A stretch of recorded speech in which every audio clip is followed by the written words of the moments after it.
EzyManager version 6 will allow you to import your portfolios from earlier versions of the software. In this video, I'm going to run through importing a portfolio from EzyManager version 5. Once installed, you will be guided through the program setup with screens like this. The most important point to consider when importing a portfolio from earlier versions is the start date. This is the date you input, telling EzyManager 6 when to bring over your stock holdings from, as well as a starting point for the program to calculate capital gains from. We suggest the end of the last financial year.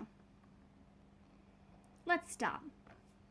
Click Next and enter the name of your portfolio. I'll call mine Smith's Shares.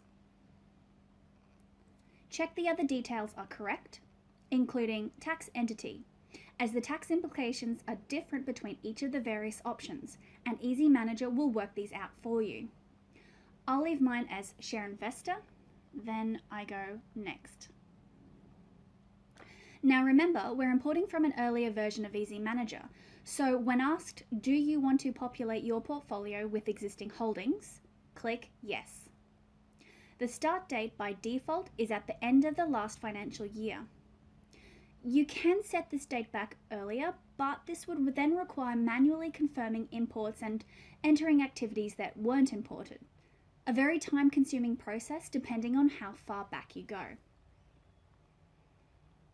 Next, yes, we want to import holdings from EzyManager 5.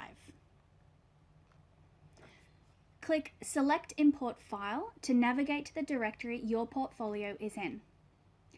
EzyManager 6 will suggest a path.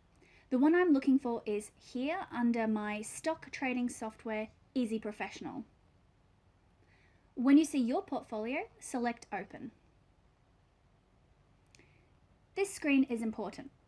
Windows 10 tends to hijack old EzyManager files, so double check the dates of the selected file and also the Windows file. The Windows file date can be more current, so if it is, then answer yes here. The next screen will show you a summary of what was imported.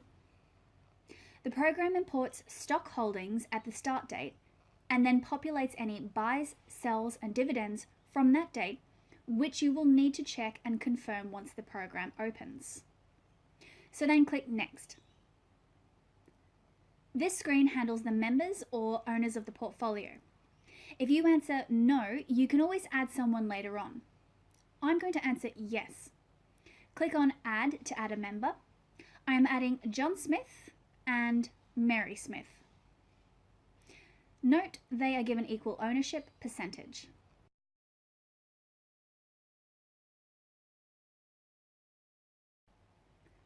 Clicking Next brings up an accounts screen. If you have a trading account, this is where you enter your balance at the start date. If you don't have a trading account, you can leave it. Now, select the default payment account you want your trading activity to be paid from and into.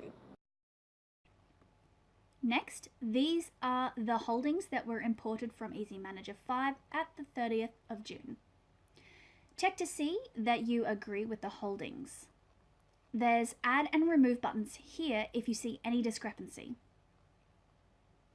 Once satisfied that these are your stock holdings as of your start date, click Next. Since we're just importing across from EzyManager 5, just keep clicking Next through the Options, Warrants and Shorts screens. Then click Finish. My Smith's Shares portfolio now opens up at the Holdings screens with my holdings.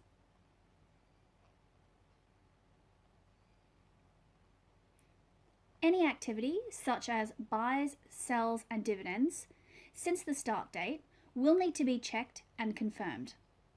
This can be done from the Activity tab. When you agree with an entry, just double-click on it to bring up the particulars.